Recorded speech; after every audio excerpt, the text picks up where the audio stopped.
So the elephant trunk is an amazing natural model from which new concepts of robotic grasping and manipulation can originate. It is highly versatile and is used by elephants to sense and interact with the environment. And it can perform a wide variety of tasks, both strong but also delicate and precise, and they can grasp different kinds of objects with different stiffness, dimensions, and shapes in dry and wet environment.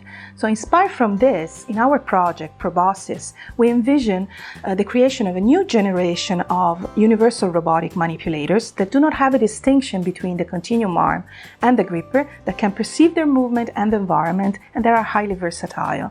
The approach in the project is to study with new studies the biology of the trunk, its anatomy and morphology, but also the gripping behavior when performing different tasks in the environment.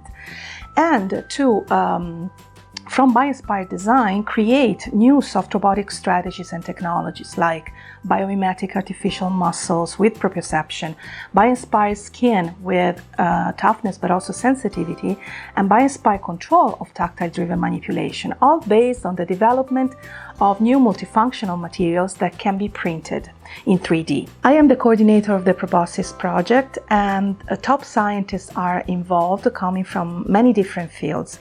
At IIT, my group is responsible for developing the sensitive and rough skin and for the bio-inspired fine gripping system. At IIT, there is also another group led by Dr. Barbara Mazzolai, who is responsible for developing the main actuation system with proprioception of the continuum arm. The role in the project is to produce a kinematic model of the African elephant trunk. In the field in South Africa with Sean Hansmans, we are placing markers on the trunk of the animal. And then we are asking the elephant to manipulate objects of different sizes, different shapes, different texture. And we are recording the displacement of these markers in 3D. To be able to build a model of the anatomy of the trunk, we use different approaches from the medical field. First of all, an MRI, which is magnetic resonance imaging, allowed us to image all the muscles inside the trunk, in particular to measure the orientation of the different muscle fibers.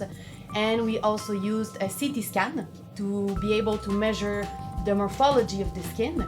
And finally, we use histology to measure the cellular arrangement of the different skin layers, and also to analyze mechanosensing structures at the surface of the trunk, which gives us information about the tactile intelligence of this organ.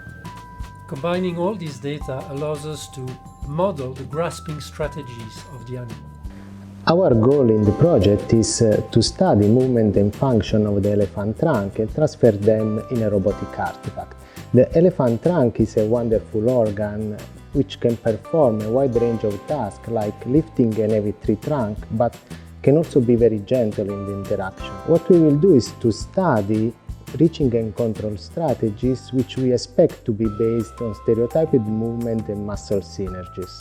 There are infinite ways to move a trunk from one point to another point, but we know from a large number of studies on other species that it is possible to follow certain simple rules that can reduce the difficulty associated with control. And in order to understand which kind of solutions are applied by the elephants and why, we are building abstract physical models of realistic trunk movements, and this is very similar to representing a complex scene in the world as an animation or a cartoon. And once we understand the main features of trunk control, we hope to emulate the similar behaviors even in complex robotic systems.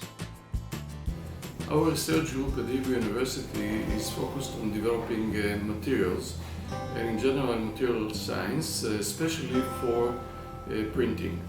So we have a lot of research activities in the field of 2D printing, 3D printing, and even 4D printing. Our role in the Proboscis research program is to develop materials in two fields. One is actuation. This requires stretchable, flexible materials. And the second field is sensing. Requires developing materials for sensors like conductive materials, optical materials, etc. The impact of this research is in twofold. One is scientific. addressing major issues in advanced materials, and the second one is industrial activities that may emerge from our research. So we expect to have an impact in science, technology, in the general field of advanced materials, smart materials, and in the general field of soft robotics. Hello, I'm Sarah. I look after the chemistry department at Photocentric, and we are part of the Proboscis Project, so I just want to walk you through a little bit what we are doing at Photocentric and what our role in the project is. So Photocentric is a 3D printing company, and we develop both our 3D printers and our materials in-house. So our expertise is around 3D printers and the use of LCD screens and visible light for 3D printing, as well as material formulation, especially for functional materials. Our role in the project is the development of materials in collaboration with the Hebrew University of Jerusalem for 3D printing, especially for 3D printing elastomeric and tough materials suitable for soft actuators, as well as looking into the prototyping part of things for larger prototypes of the actual proboscis, such as this one, which was 3D printed on our Magna printer.